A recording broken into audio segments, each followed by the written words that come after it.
Hallelujah, thank you Jesus. खुदावंद यीशु मसीह के खूबसूरत और जलाली नाम में आप सब की खिदमत में सलाम अर्ज़ करता हूँ और इसके साथ साथ आप सबको मेरी तरफ से नया साल बहुत बहुत मुबारक हो। सन 2020 हमेशा हमेशा के लिए गुजर चुका है और अब ये दोबारा कभी हमारी ज़िंदगी में नहीं वापस आएगा। जो कुछ आपने 2020 में किया है ये सब कुछ तारीख का हिस्सा बन चुका है। आप 2021 में क्या करने वाले हैं, आपके गोल्स क्या हैं, आपके हदफ क्या हैं, आपके टारगेट्स क्या हैं, क्या रोया आपने अपनी जिंदगी के अंदर बना रखी है। ये 2021 आपके लिए इसको अमली जामा पहुंचाने का साल है। आप उसे अमली जामा पहना सकते हैं। और आपको ये खास बात और भी बताना चाहता हूँ इस जो है वो मैसेज को शुरू करने से पहले कि आप में से कितने लोग चाहते हैं कि आप इस साल जो 2021 आया है आप उसके कामयाब तरीन इंसान बन जाएं। मुझे अपना हाथ दिखाएं। हालेलुया। तमाम लोग ये चाहते हैं कि आप बहुत कामयाब हो जाएं। आपको कामयाबी का राज बताने लगा हूं, अपनाना इसे आपने है। ठीक है, 2021 का साल शुरू होते ही आपने यकीनन मेरी तरह एक काम किया होगा, ज़हन में कुछ ना कुछ सोचा होगा या कोई टारगेट या कोई आइडिया अपना ज़हन के अंदर रखा होगा कि मैं 2021 में ये करना चाहता हूँ। ज़हन के अंदर सोच 3 इक़दाम हैं कामयाब शख्स बनने के। पहला कदम है ज़हन के अंदर सोचना। पहला कदम क्या है? ज़हन में सोचना कि मैं ये करना चाहता हूँ या इस साल में इस तरह का बनना चाहता हूँ। नंबर 2, दूसरा स्टेप है कामयाब शख्स बनने का, उसको रिटर्न कर लेना, लिख लेना कि ये कुछ मैं इस 2021 में अचीव करूंगा। और तीसरा जो है वो स्टेप है फौरी तौर पर उस पर अमली कदम उठाना शुरू कर देना। आप यकीन जाने कि आप साल के सबसे कामयाब तरीन शख्स बन जाएंगे। हालेलुया। अब मैं आपको दुनिया के अंदर 7 अरब से ज्यादा आबादी है और 7 अरब से करोड़ों में और करोड़ों से आपको हजारों में आने का फार्मूला बताने लगा हूं। फिर उसके बाद आप सैकड़ों में आ जाएं, टेंस में आ जाएं और आप दुनिया के नंबर 1 भी बन जाएं। ये आगे आपकी जिम्मेदारी होगी। करोड़ों से हजारों में मैं आपको लाने लगा हूं। दुनिया में करोड़ों इंसान ऐसे हैं जो हर नए साल के आगाज में अपने ज़हन के अंदर सोचते हैं कि मुझे 2021 में बिलफर्ज ये करना है या ये बनना है। कितने लोग सोचते हैं? करोड़ों। कितने? करोड़ों लोग। आप भी मेरी तरह उन करोड़ों इंसानों में से एक हैं जिसने कल रात या परसों रात 31 दिसंबर की रात को अपने लिए कुछ सोचा है। कितने लोगों ने सोचा अपने लिए? अपना हाथ दिखाएं जरा, कितने ने सोचा? सब ने? करोड़ों लोगों ने सोचा है। मैंने भी सोचा था। लेकिन करोड़ों लोगों में से हजारों लोग जो कुछ सोचते हैं उसे रिटर्न करते हैं। अगर आज आप मेरी बात को समझ जाएं और आप इसको लिख लें, जो कुछ आपने 31 दिसंबर की रात को सोचा या 1 जनवरी में सोचा, अगर आप उसे लिख लें तो आप करोड़ों से हजारों में आ जाएंगे। क्योंकि हजारों लोग लिखते हैं। और 2005 के अंदर एंथ्रोपोलॉजी के माहिरीन ने एक तज्जिया किया, जहन के अंदर सोचने वाले लोग और लिखने वाले लोग, उन सब को अलग अलग कर दिया उन्होंने। पूरा 2005 जो था ना ईयर, उसमें वो उनको वॉच करते रहे। साल के बाद रिजल्ट देखे, जिन्होंने सिर्फ जहन के अंदर सोचा, उनमें से 4% लोग कामयाब बने। कितने फीसद? और जिन लोगों ने लिखा भी साथ सोचने के बाद, उनके रिजल्ट हैरत अंगेज थे।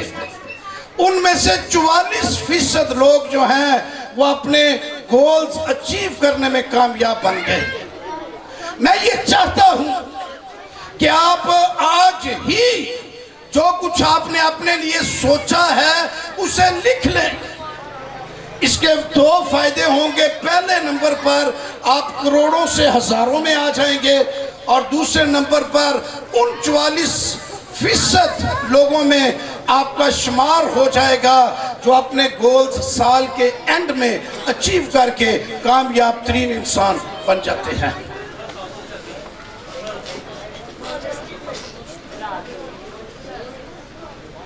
कर लो थोड़ी मेहनत। अब मैं मैसेज की तरफ आने लगा हूं, इसके बाद कोशिश कीजिए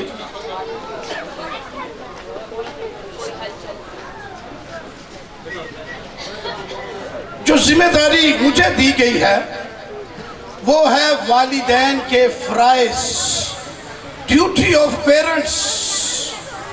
आइए कलाम मुकद्दस में से हम ड्यूटी ऑफ पेरेंट्स की तरफ बढ़े कि क्या जिम्मेदारियां हैं वालिदैन की औलाद की तरबियत में। मेरे साथ बाइबल मुकद्दस को खोलिए, पुराने अहदनामे में से इस्तिस्ना की किताब, उसका 6ठा बाब, 4थी आयत से लेकर 9वीं आयत तक हम खुदा का कलाम पढ़ने लगे हैं। सुन ए इस्राइल, खुदावंद हमारा खुदा एक ही खुदावंद है। तू अपने सारे दिल और अपनी सारी जान और अपनी सारी ताकत से खुदावंद अपने खुदा से मोहब्बत रख, और ये बातें जिनका हुक्म आज मैं तुझे देता हूं तेरे दिल पर नक्श रहे, और तू इनको अपनी औलाद के ज़हन नशीन करना, और घर बैठे और राह चलते और लेटते और उठते वक्त इनका जिक्र किया करना। तू निशान के तौर पर इनको अपने हाथ पर बांधना, और वो तेरी पेशानी पर टिक्कों की मानिद हों, और तू उनको अपने घर की चौखटों और अपने फाटकों पर लिखना। खुदा के कलाम के पढ़े और सुने जाने के वसीले से हम सबको बरकत मिले, आमीन।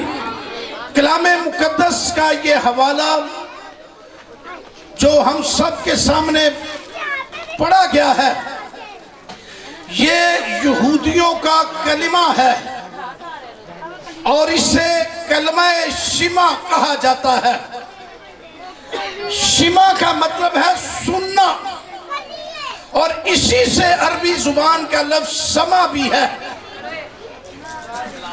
सुन ए इस्राइल, यहूदियों का कलमा जिस पर यहूदी कौम फख्र किया करती और शुक्रगुजारी करती कि खुदावंद ने मुझे कलमा गो बनाया है, मुझे खुदा ने अपना कलमा दिया है।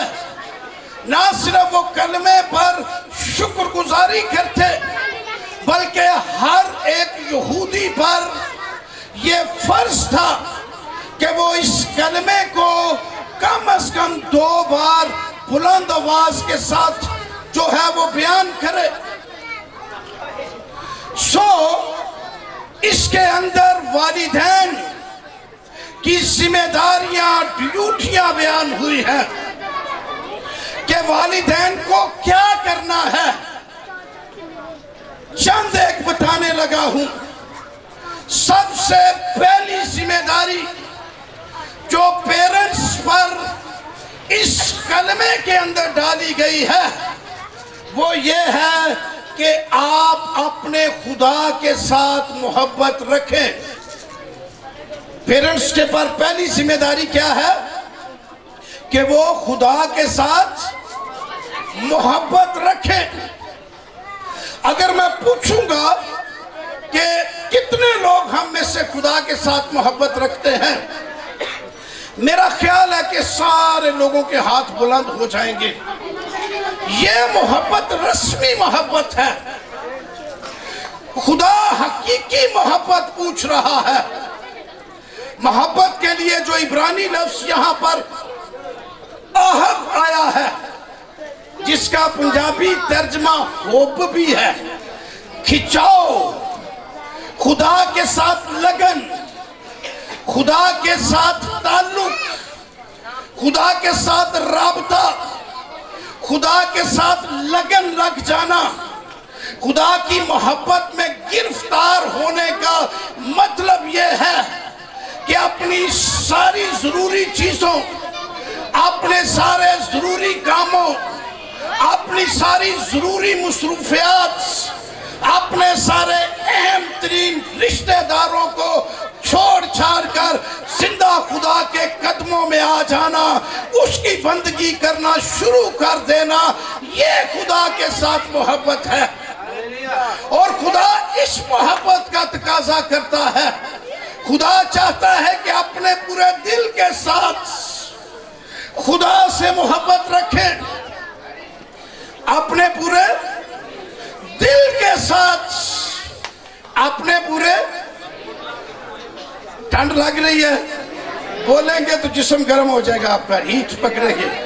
अपने सारे दिल के साथ खुदा से मोहब्बत। दिल इंसानी शख्सियत, हमारी बातनी पर्सनैलिटी, अंदरूनी इंसान अगर खुदा के साथ जुड़ गया है, हमारी रूह, हमारी सोच अगर खुदा के साथ जुड़ गई है, तो फिर आंधियां आ जाएं, तूफान आ जाएं, मुसीबतें आ जाएं, परेशानियां आ जाएं, रुकावटें खड़ी हो जाएं, मुश्किलात आ जाएं, हम सारी रुकावटों को अबूर करके जिंदा खुदा की हजूरी में पहुंच जाएंगे। पूरे दिल के साथ। और लिखे अपनी पूरी जान के साथ।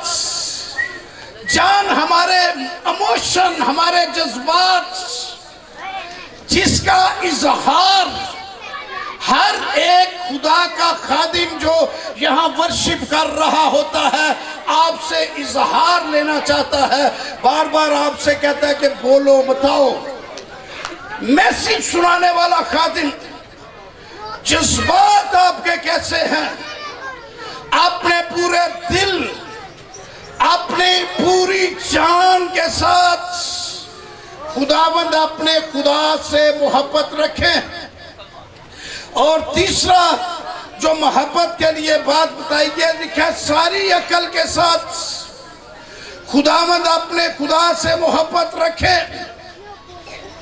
सो वालिदैन की पहली जिम्मेदारी खुदा के साथ मोहब्बत रखना है। पहली जिम्मेदारी क्या है? वालिदैन इधर मुतवज्जे हो, माँ बाप। पहली जिम्मेदारी खुदा के साथ मोहब्बत रखना। पहली आपकी जिम्मेदारी क्या है? कोई पता नहीं आपको कि क्या जिम्मेदारी है। क्या जिम्मेदारी है पहली? वालिदैन भी बोले जो पीछे बैठे हुए हैं, शेर लाइए उन्हें बस सिर्फ बताएं पहली जिम्मेदारी क्या है खुदा के साथ? ऐसे खुदा के साथ मोहब्बत रखना पहली जिम्मेदारी है। दुनिया की सारी चीजों से, दुनिया के सारे इंसानों से, दुनिया के सारे ओहदेदारों से, मर्तबे वालों से ज्यादा जिसके साथ मोहब्बत रखने की जरूरत है वो जिंदा खुदा है। हालेलुया, उसके साथ मोहब्बत रखें। दूसरी जिम्मेदारी दी गई है कि ये बातें जिनका हुक्म आज के दिन तुझे दिया जा रहा है ये तेरे दिल पर नक्श हो जाएं। खुदा के कलाम की बातें वालिदैन के दिल पर नक्श हो जाएं। दूसरी जिम्मेदारी की है खुदा के कलाम की बातें वालिदैन के दिल पर नक्श हो जाएं। नक्श होने का मतलब है खुर्च कर लिख देना, कुंदा कर देना, अनमिनट हो जाए, मिट ना सके कभी भी। सो कलाम को दिल पर नक्श करें। पेरेंट्स का कमजोर तरीन पहलू यह है कि हम कलाम सुनते जरूर हैं पर कलाम को दिल पर नक्श नहीं करते। यही वजह है कि एक इतवार कलाम सुनते हैं, दूसरे इतवार हमें पता ही नहीं होता। और खुदा के खादमों की जिम्मेदारी है कि विजिट के दौरान पेरेंट्स से पूछें कि पिछले संडे हमने क्या सीखा था। अद्धे वो तो बहुते कहेंगे चेता ही नहीं रहा, चेता ही नहीं रहा हुंदा कि की तुसा सुनाया सी। वजह यह है कि कलाम दिल पर नक्श नहीं है। मत्ती की अंजील उसके 13वें बाब के अंदर लिखा है, ये वो है जो हवा के परिंदे चुग कर ले गए हैं। ऐसा शख्स कभी फलदार साबित नहीं हो सकता। इसलिए जिम्मेदारी समझे, अपनी ड्यूटी समझे कि सुना हुआ कलाम आपने अपने दिल पर नक्श करना है। सुना हुआ कलाम क्या करना है? अपने दिल पर नक्श करना है। अच्छा, जी बाहरों आवाज आती है उधर सारे दे कान लग जाते, इधर बड़े बड़े स्पीकर लगे, इधर कान नहीं पे रहता साड़ा, सारे उधर नजर दौड़ाते हैं कि बाहरों आवाज आ गई। इधर देखें आप सामने, कलाम दिल पर नक्श करना है। कलाम क्या करना है? दिल पर नक्श। तीसरी जिम्मेदारी है कि ये अपनी औलाद के ज़हन नशीन करें, अपनी औलाद के ज़हन नशीन करें कलाम। अगर मेरे दिल पर कलाम नक्श होगा तो मैं उसे अपनी औलाद के ज़हन नशीन कर सकूंगा। अगर मेरे ही दिल पर नक्श नहीं है, औलाद के ज़हन नशीन मैं कैसे कलाम को करूंगा? इसे अपनी औलाद के ज़हन नशीन करें। तीसरी जिम्मेदारी आपकी यह है कि कलाम को औलाद के ज़हन नशीन करें। क्या है तीसरी जिम्मेदारी? ये लड़कियां बोल रही है, मैं औरतों से और वालिदैन से, बाबेयों से सुनना चाह रहा हूं। कलाम को औलाद के ज़हन नशीन करें। कलाम को क्या करें? औलाद के ज़हन नशीन करें, उसे ज़हन में डाल दें औलाद के। आपने एक एक्सपीरियंस वालिदैन का है, दुनिया की तारीख के अंदर पैदा होने वाला हर एक बच्चा पहले सुनता है और बाद में बोलता है। ऐसे ही है ना? पहले वो सुनेगा और फिर बोलेगा। अगर किसी ने सुना नहीं है तो वो बोल भी नहीं सकता। आप उसे सुनाए कलाम। बच्चा पैदा होता है, माएं लोरियां सुनाना शुरू कर देती हैं, उसकी जगह पर खुदा का कलाम सुनाए। उस वक्त वो बोलेगा नहीं, लेकिन ज़हन नशीन करेगा। उस वक्त क्या करेगा? ज़हन नशीन करेगा। कलाम ज़हन नशीन करे बच्चों के। अच्छा, 20 साल तक हम कलाम बच्चे के ज़हन नशीन ही नहीं करते। बाद में अचानक कहना शुरू कर देते हैं हुण एडा वड्डा हो गया तेनू पता ही कुछ नहीं, तू कुछ करता ही नहीं, तू चर्च ही नहीं जाता, तू दुआ ही नहीं करता, तेनू पता ही नहीं। 20 साल के बाद अचानक हमारा जो है वो ज़हन तब्दील हो जाता है कि हुणे करके वहाए कैसे करे, ज़हन नशीन ही नहीं है। आज माओ को खास तंबीह करना चाहता हूं कि बच्चे को पैदा होने से पहले मेडिकल साइंस तो बताती है कि 4 माह का बच्चा जब माँ के पेट में होता है तो उसी वक्त वो सुनना शुरू कर देता है। जितना आप उसको कलाम सुनाएंगे उसके ज़हन नशीन होना शुरू हो जाएगा, और जो कलाम ज़हन नशीन एक दफ़ा हो जाएगा उसे वो अपने वक्त पर अपनी एज के मुताबिक बोलता भी चला जाएगा और प्रैक्टिकली उसके मुताबिक अपनी ज़िंदगी भी गुजारना शुरू हो जाएगा, और वो माशरे का भी बाइज़्ज़त शहरी हो जाएगा, और यीशु मसीह की मोहब्बत भी उसकी ज़िंदगी के अंदर कायम हो जाएगी। सो कलाम से नशीन करे बच्चों के। दुनिया के अंदर सबसे ज्यादा खुदा का कलाम जो बच्चों के ज़हन नशीन करने की जो है वो सलाहियतें रखती हैं औरतें, वो यहूदी खवातीन हैं, जिनके बारे में जो असेसमेंट की गई वो सबसे ज्यादा बच्चों को कलाम सिखाती है। बच्चा भी पैदा नहीं होता तो वो खुदा के कलाम की आयत को ऊंची ऊंची आवाज में दौराने प्रेगनेंसी वो बोलती जाती हैं, और कलाम बच्चे के ज़हन नशीन होता चला जाता है, और बिलाखिर वो बच्चा बड़ा होकर फर्जंदे शरीयत ठहरता है। कहा यह जाता है हमारे मुल्क के अंदर 18 ईयर का बालिग होता है बच्चा, 18 साल का, और यहूदियत में 12 साल का बच्चा जवान। 6 साल ते एंजी साढ़े 2 बड़े ने मुफ्तो मुफ्त। 12 साल का बच्चा जवान गिना जाता, फर्जंदे शरीयत। कलाम सिखाया जाता है, तरबियत की जाती है, उसको नसीहत की जाती है, उसके कलाम से नशीन कर दिया जाता है। आज 2021 में बिलखसूस मैं माओ को कहना चाहता हूँ, वालिदैन की तरफ भी आगे अगले निकात आएंगे, बाप की तरफ भी, लेकिन पहले माओ को बिलखसूस कहना चाहता हूँ कि आज से ये फैसला करें कि मैंने कलाम अपने बच्चे के ज़हन नशीन करना है। कलाम को क्या करना है? आपने अपने बच्चे के ज़हन नशीन करना है। इससे पहले अपने दिल पर लिखना है, ठीक है, और फिर आप ज़हन नशीन कर सकेंगे। यहूदी रवायात, बाइबली तालीम, यहूदियों की मजहबी जो किताब है तालमूद, वो बताती है कि बच्चे का पहला स्कूल मदर इंस्टीट्यूट होता है, जो पैदाइश से लेकर 3 साल तक होता है। कितने साल का? 3 साल का। पैदाइश से लेकर माँ बच्चे को सिखाती है, माँ ज़हन नशीन करती है बच्चे के कलाम की आयत, तौरात की, ज़बूर की, अंबिया के सहाइफ की आयत माँ बच्चे के ज़हन नशीन 3 साल तक करती रहती है। और दूसरा स्कूल 6 साल से लेकर 12 साल की उम्र तक।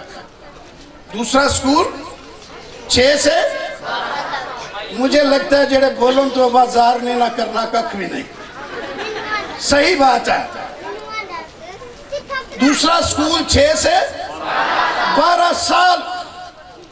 इसकी जो एजुकेशन जो आज हमारी प्राइमरी लेवल है यहाँ तक है, लेकिन उस जमाने की हजारों साल पहले ये हायर एजुकेशन थी।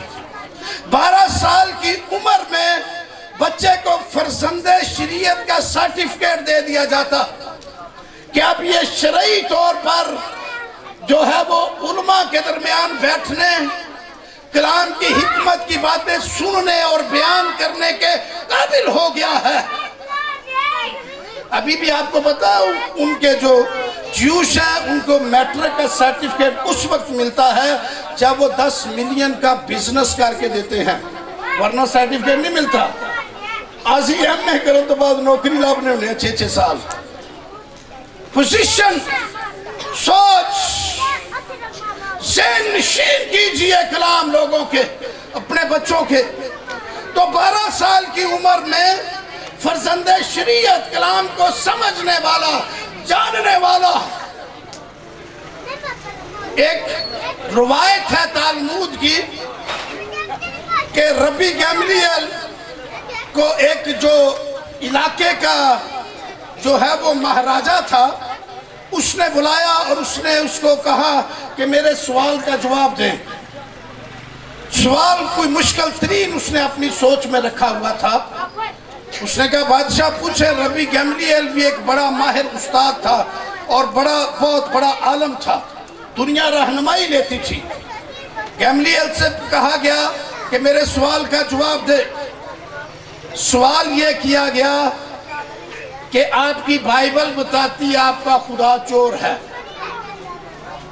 उसने कहा जी ऐसा नहीं है। नहीं जी नहीं, ऐसा नहीं है, खुदा तो चोर नहीं है।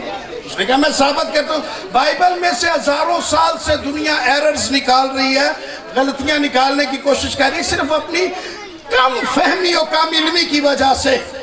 लेकिन बाइबल के कलाम कहता है कि ये ना कभी बदलता है, ना ये बदल सकता है, ये अब तक कायम है। सोच और थिंकिंग और अंडरस्टैंडिंग की बात कर रहा हूं। तो उसने कहा कि ये तो तुम्हारा खुदा चोर है, ये तो बाइबल कहती है। उसने कहा जी बताएं। उसने कहा जी कि आपकी बाइबल में, उसने कहा जी बताएं, एक बंदा सोया हुआ है, कोई उसका पर्स निकाल कर ले जाता है, क्या ये चोरी नहीं है बगैर बताए? उसने कहा है तो चोरी। तो उसने कहा आदम सोया हुआ था, खुदा ने पसली निकाल ली बीच में से, चोरी की है खुदा ने, मुझे इसका जवाब दे। रब्बी गैमलियल अंसा उसकी बात पर कहता बादशाह सलामत,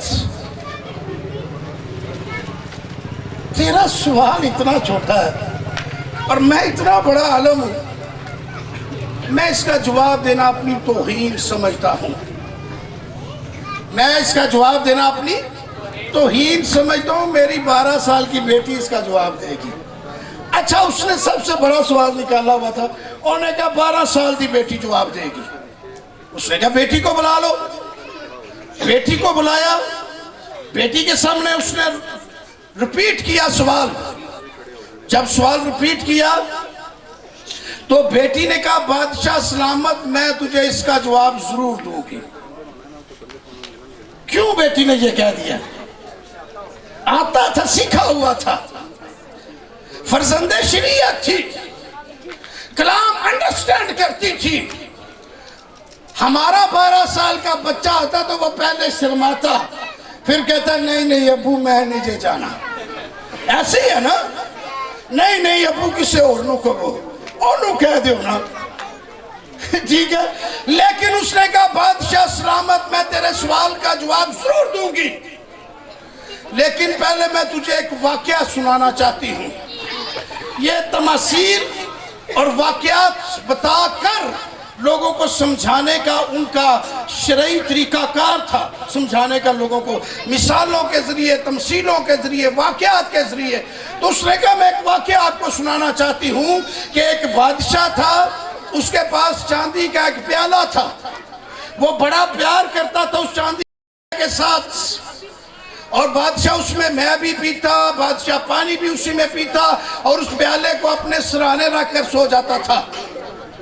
एक दिन बादशाह के घर में एक चोर आया। बादशाह के घर में चोर आया और चोर ने चांदी का प्याला उठा लिया वहां से। चोर ने चांदी का प्याला उठा लिया वहां से और उसकी जगह पर सोने का प्याला रख कर चला गया। जैसे ही उस लड़की ने यह कहा तो बादशाह कहता इस तरह के तो चोर रोज आने चाहिए, एक होते चोर थे रोज आने चाहिए। उसने कहा बादशाह हमारा खुदा भी फिर सही है, ठीक है। एक पसली लई, एक पसली आदम दी एक पसली लई सुते पिया, और सोने से भी ज्यादा कीमती और अनमोल जिंदगी का साथी बनाकर उसके सुपुर्द कर दिया। Hallelujah, hallelujah. सो आंसर ये था, वजह ये थी कि सिखाया गया था, ज़हन नशीन कलाम किया गया था। मैंने 3 बातें आपको बताई हैं। पहली बात कि अपने आप को खुदा की मोहब्बत के लिए तैयार करें, आप खुदा से मोहब्बत रखें बदिलो जान के साथ। नंबर 2, कलाम अपने दिल पर आप नक्श करें। पहले हमारी पुरानी दादियां जो हैं वो लोरियां सिखाती रही बच्चों को, और आज तक कलाम बच्चों के ज़हन में नहीं आ सका। आप कलाम बोले, जब गोद में उठाकर बातें करती है ना कि दादी को देखकर हंस रहा है, प्यारा बच्चा है, अच्छा बच्चा, ये कहने की बजाय उसको बताए कि यीशु मसीह जिंदा है। उसको तालीम दे कि खुदा का कलाम सोने से ज्यादा कीमती है। उसे बताए कि ये शहद के टपकों से ज्यादा मीठा है। जब ये बातें आप बताएंगी तो जहन के अंदर जो है खुदा का कलाम नक्श हो जाएगा। और जब आपके बच्चों के जहन में कलाम नक्श हो जाएगा, आपके बच्चे बड़े होकर इस दौर के तीमुथियुस बनेंगे, पौलुस बनेंगे, खुदा के अज़ीम खादिम बनेंगे। पर्ची मुझे आ गई हुई है, इसको माइंड अप करें, इन 3 बातों को जहन में रख लीजिए। मेरा ख्याल है कि 2021 के आप सबसे कामयाब लोग बन जाएंगे। हालेलुया। हुई तो थोड़ी सी ज्यादती है, मुझे इन्होंने कहा था कि जिन्ना मर्जी तुसी सुनाना, मैं 15 मिनट लवांगा। तो मैंने भाइयों की बारी रह गई है मर्दों की, ठीक है। मैंने वादा किया था कि तो बाद भाइयों की जिम्मेदारी आनी है। लेकिन खुदावंद आप सबको बरकत दे, और आप जो है वो 3 बातें अपने ज़हन नशीन कर लीजिए। ये 2021 का साल आपके ख़ानदान की फतह और बरकत का साल होगा।